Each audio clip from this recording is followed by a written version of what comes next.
Welcome to RaboTV, a series showcasing some of the brightest talents in the Australian food and agri sector. Today I'll be providing the latest market insights, and Tim Hunt will join us to explore the food market recovery in the aftermath of COVID-19. This week we chat to Australian 2021 Queensland Country Life Beef Achiever Tracey Hayes about the challenges and opportunities facing the beef industry. Welcome to the program, Tracey. Thanks, Claudine. It's lovely to be with you. Can you tell us a little bit about why you were chosen as the Australian Beef Achiever? Oh, look, it was an absolute privilege to be chosen as the Beef Achiever during Beef Week this year. I consider it a real privilege to be part of the champions of industry that have come before me, and largely the award was in recognition of, I guess, my contribution along with others to the beef industry over a number of decades now, and in particular the live export class action, which as most people will be aware has been running now for almost a decade. I can really feel your passion for this. What kept you motivated?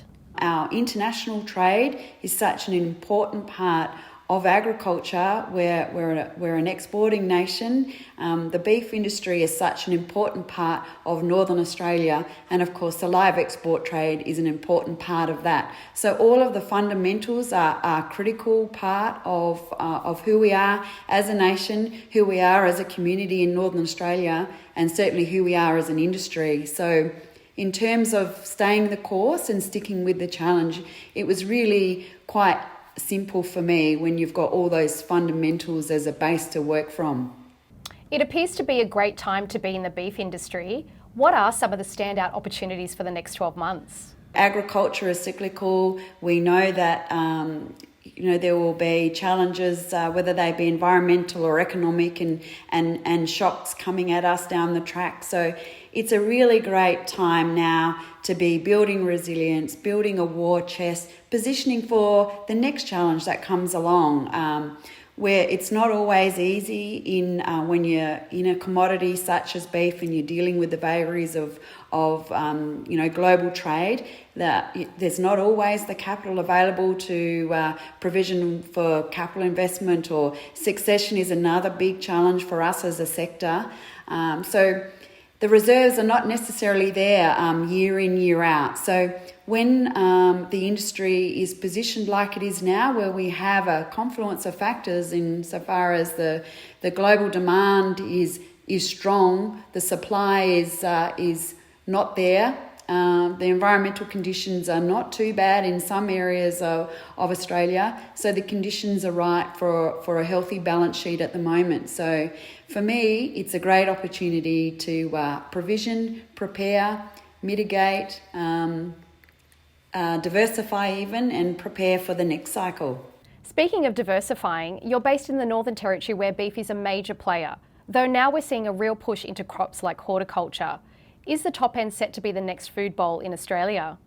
Yeah, look, it's a great question. The northern part of Australia has been involved in hort and agriculture for many years. We've got generations historically of a strong influence of Chinese farmers in the top end of the north particularly, and of course the Indigenous communities. As a territory, we've got great soils, and there's plenty of sunshine. And some of the fundamentals, the Commonwealth, of course, are investing in the North Australia Infrastructure Facility. The CRC for Northern Australia is another initiative investing in R&D and new technologies. The Territory Government, of course, also has a focus. So we're continuously working towards being opportunity ready, never taking our eye off that ball. And as an industry, we can also contribute to that. So the National Farmers Federation have expressed an aspiration to, we're heading towards, a goal really. We're heading towards $100 billion by 2030. The Territory can play a role in that. We're less than 2% of the moment in terms of our contribution in value farm gate production. I think we're sitting at around 1.3 billion. So we need to be generating in excess of 2 billion by 2030. So that sort of breaks it down into understandable chunks of where, as a territory, we need to be working towards. And really, if you do some back of the envelope calculations, it's quite a significant challenge. We need to be increasing our value of production by about $7 million a day if we are to achieve that. So it shows the magnitude of the challenge that's before us. Thanks so much for talking to us today, Tracy. Thanks, Claudine. It's been a pleasure being part of your program. I really appreciate it. An impressive industry leader and a well-deserved recipient of the Beef Achiever Award. Yes, and some exciting prospects for ag in Northern Australia also. So how are the current market prospects shaping up? Well, the talk of the market last week was the wild swings in Bitcoin prices, which dropped 30% and then gained 30% within the space of just a few hours last Wednesday. The world's first cryptocurrency hit a low of about $30,000 before recovering some ground to be trading around the previous low of $40,000. That level now looks to be a strong point of resistance, and Bitcoin will need to make a convincing break above it and move back above its 200-day moving average if the bull run over the last 12 months is to continue. The crypto turmoil really began back on May 13th with Tesla CEO Elon Musk tweeting that the company would no longer be accepting Bitcoin as a payment method because of climate concerns associated with the token. Analysts estimate that the Bitcoin mining process, whereby Bitcoin trades are authenticated, uses approximately the same amount of electricity as Sweden. Bitcoin and other cryptocurrencies have been in vogue since the start of the COVID-19 pandemic and the start of rapid money printing that central banks have been doing to try to stimulate our way out of recession. Bitcoin bulls are concerned that all of the money printing that is going on is devaluing national currencies. That is, if there are more dollars and the same or fewer goods and services being produced, the dollars are worth less. Crypto optimists see owning Bitcoin, which has a fixed supply and exists outside the reach of banks and governments, as a hedge against inflation. Critics see cryptocurrencies as highly speculative, unregulated investments that cannot seriously be considered a safe haven asset due to the massive price volatility and the ability of a few whales, like Elon Musk, to manipulate prices in the market with just a single tweet. In other market news, we saw the release of the April unemployment figures for Australia last Thursday. The numbers were a bit of a nasty shock, showing the economy shed 30,000 jobs for the month, and that was against expectations of a gain of about 20,000 positions. The job losses were overwhelmingly amongst part-time jobs, and despite the negative number, we actually saw the unemployment rate tick slightly lower to 5.5%. That's because the number of Australians in the labour force or looking for work actually fell. Something else that caught my eye last week is that we seem to now be exiting the days of record low fixed rates for home loans.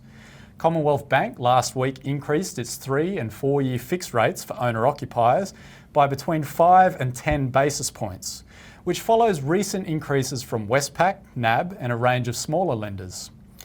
The increases come as we draw closer to the termination date for the RBA's Term Funding Facility, which provides 3-year debt to the banks at a very cheap 0.1%. That facility is due to finish at the end of June, and from that date forward, the banks will have to find other ways to fund those loans, which is probably the main reason why we are seeing these increases in mortgage rates. The rate rises may also help to explain the recent downward trend in auction clearance rates, which have been falling for about 4 or 5 weeks now. Real estate markets remain fairly hot across the nation, but the slight cool down will come as a welcome reprieve for discouraged home buyers. And that's finance. Thanks, Ben. That could certainly offer some breathing room for those looking to buy. Now we cross to Tim for an insight into the current local and global food markets post-COVID-19. The COVID pandemic created huge distortions in food markets in Australia and abroad, changing where we ate and how we shopped.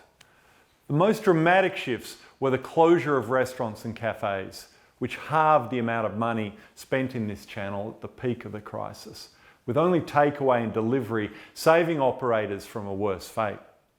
The second distortion was a surge in shopping at supermarkets, first for pantry stocking and then reflecting the impact of increased cooking at home.